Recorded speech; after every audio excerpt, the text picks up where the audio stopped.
व तसेच देगलूर तालुक्यातील ताज्या आणि महत्त्वपूर्ण बातमीपत्रासाठी आजच आमच्या ताजा हालात न्यूज लाईव्ह या चॅनलला लाईक करा आणि सबस्क्राईब करा।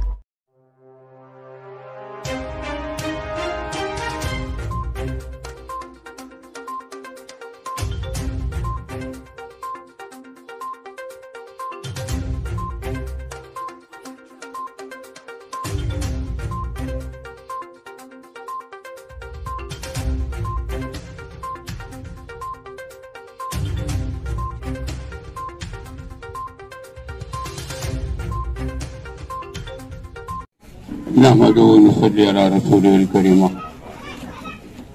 साथियों, आज इस मंच पर विराजमान आली जनाब सामने साहब, डॉक्टर इंगोले साहब, नयाजी जोशी साहब, अवधूत मामा,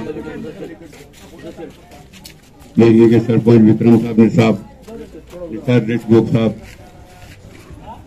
नागशेट्टीवार साहब, कुछ दीगर मेरे साथियों और दोस्तों,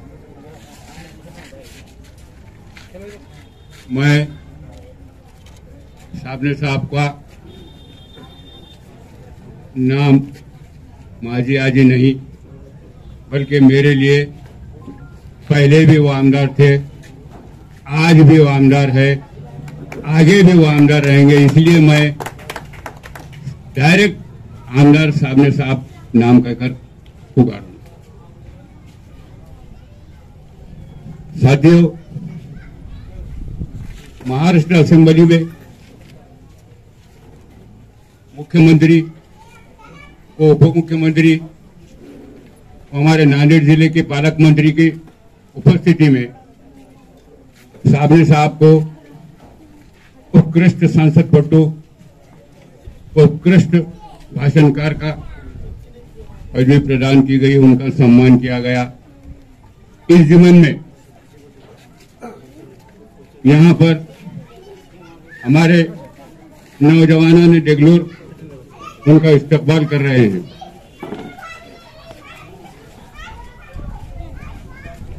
सामने साहब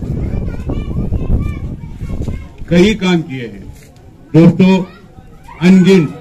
इसके पहले एक किताब छाई हुई थी लेकिन लोगों ने उसे पढ़ा नहीं। अगर पढ़ते तो जरूर काम हमारा हो जाता, साहब विनर हो जाते। उसके अंदर कई काम, हमारे 3 नौजवान जो नदी में डूबकर मरे थे, उनको साहब खुद घर जाकर उनका सांत्वन किया, उन्हें आर्थिक मदद की। उसी तरह से देगलूर की दरगाह, बिलोली की दरगाह, हिंदू शमशान भूमि, मुस्लिम कब्रिस्तान, मौलाना आजाद स्कूल, देगलूर दवाखाना, कोर्ट की बिल्डिंग, ऐसे कई अनगिनत काम हमारे आमदार साहब ने किए हैं। मैं तहे दिल से उनका शुक्रगुजार हूं। सबसे पहले मैं आमदार सुभाष साबने साहब का, माजी आमदार सुभाष साबने साहब का मेरे इस हल्के में खैर मकदम करता हूं और मुंतजिमीन का शुक्रिया अदा करता हूं कि उन्होंने इस महफिल में मुझे दावत दी। साथियों, ये कोई सियासी प्रोग्राम नहीं है, हमारे लिए एक फख्र की बात है देगलूर बिलोली मतदार संघ के सभी नागरिकों के लिए कि पिछली बार हमने जिन सुभाष राव जी साबने साहब को चुनकर भेजा था, उन्होंने उनके 5 साला मियाद में अपनी जो नुमाइंदगी, एक जो लोक प्रतिनिधि होता है उसका कर्तव्य होता है कि वो जिसी भी, चाहे संसद में हो, विधानसभा में हो, नगर परिषद में हो या जो भी संस्था में हो, जिन लोगों के माध्यम से वो चुनकर गए हैं उनके प्रश्नों का वहां पर नुमाइंदगी करे, लोक प्रतिनिधित्व करे। तो अल्हम्दुलिल्लाह 2017 और 18 में वैसे तो 5 साल सुभाषराव जी साहब ने हमारा प्रतिनिधित्व विधानसभा में बखूबी किया, लेकिन खुसूसी तौर पे 2017-18 में उन्हें उत्कृष्ट संसद पटु ये पुरस्कार तभी दिया जाता है जब कोई आमदार अपने विधानसभा क्षेत्र के मसाइल की नुमाइंदगी विधानसभा में बखूबी करे, अपने निवेदनों के जरिए, अपने भाषणों के जरिए और संसद पटल पर उपस्थित किए गए अपने विधानसभा क्षेत्र और महाराष्ट्र के संदर्भ में उठाए गए प्रश्नों के जरिए। तो हमें अभिमान है कि उन्होंने अपने कार्यों को बखूबी निभाया। पिछली दफा इलेक्शन में सर सीधी बात है, पिछले बार शिवसेना और बीजेपी का अलायंस था। मुस्लिम समाज आज आपका सत्कार कर रहा है, लेकिन पिछली बार की अड़चन ये थी, वो आप भी समझते हैं कि मुस्लिम समाज कभी भी देश को विभाजित करने वाली विचारसरणी के साथ नहीं हो सकता। बीजेपी के साथ अलायंस होने की वजह से बहुत से मुस्लिम समाज के लोग आपको दिल से चाहते हुए भी, आपके साथ संबंध रहते हुए भी, आपके कार्यों को बखूबी जानते हुए भी सिर्फ और सिर्फ फिरका परस्त ताकत को रोकने के लिए आपके पीछे नहीं आए, उसका हमें खेद है। लेकिन शिवसेना प्रमुख भी भले ही देर आए दुरुस्त आए, सेकुलर विचारसरणियों के साथ आघाड़ी हुई। आज इंशाअल्लाह अगर आपको महाविकास आघाड़ी का टिकट मिलता होगा तो बिल्कुल मुस्लिम समाज पूरी ताकत के साथ आपके साथ है, आपके पीछे है।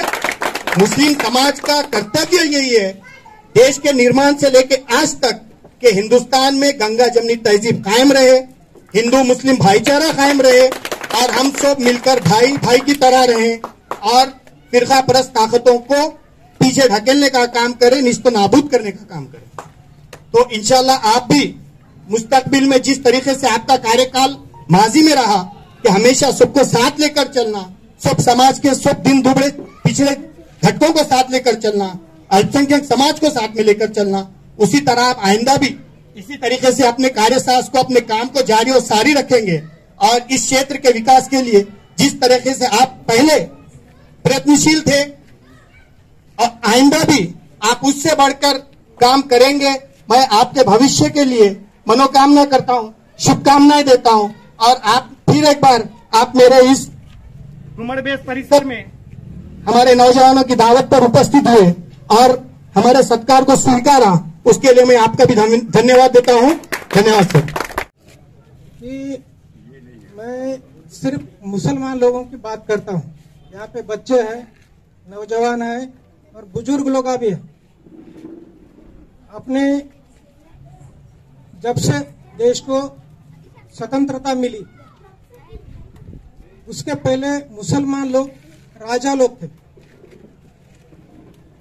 जितने भी सांस्थानिक लोग थे उसमें से ज्यादातर लोग राजे लोग थे। कब? स्वतंत्रता के पहले। और उस टाइम उनकी सब हालत बहुत अच्छी थी। लेकिन मैं आप ही लोगों को सवाल पूछना चाहता हूं कि अभी इंडिपेंडेंस होकर ऑलमोस्ट 70 साल हो गए, तो मुसलमान लोगों की अपने भारत देश में क्या हालत है? क्या हालत है? और ये हालत अगर 70 साल पहले हालत अगर अच्छी थी तो 70 साल के बाद हालत सुधरना चाहिए या खराब होना चाहिए? क्योंकि अभी तो फैसिलिटीज अच्छे हैं, सब तरक्की हो रही है, फिर भी मुसलमान लोगों का पूरी सोशल, पॉलिटिकल, एजुकेशनल, कल्चरल सभी जगह पे पीछे क्यों है? पीछे है या नहीं है? पहला सवाल। अगर आप लोग समझते हो तो पीछे नहीं है, तो कभी आपने सुना होगा साहब सच्चर कमीशन 2006 में आया था, तो 2006 का रिपोर्ट है, आज तो 2021 चालू है। 2006 में मुसलमान लोगों की हालत एससी और एसटी लोगों से बदतर है 2006 में। तो आज की हालत कितने भयानक होंगी? और ये हालत पैदा करने वाले कौन है? ये हालत पैदा करने वाली यहाँ की कांग्रेस है और उसके बाद सेना, बीजेपी है। जो भी पॉलिटिशियन है, उनकी तरफ कभी किसी ने ख्याल नहीं किया। साहब, अगर कोर्ट बोलता है 5% आरक्षण दो, तो दोनों भी सरकार में है। कांग्रेस सरकार में थी, बीजेपी सरकार में थी, सेना सरकार में थी। उनको सिर्फ एक नोटिफिकेशन निकालना है और रिजर्वेशन देना है।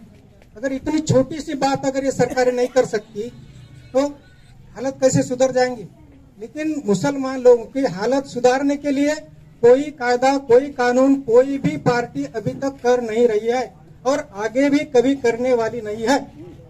जब तक इस देश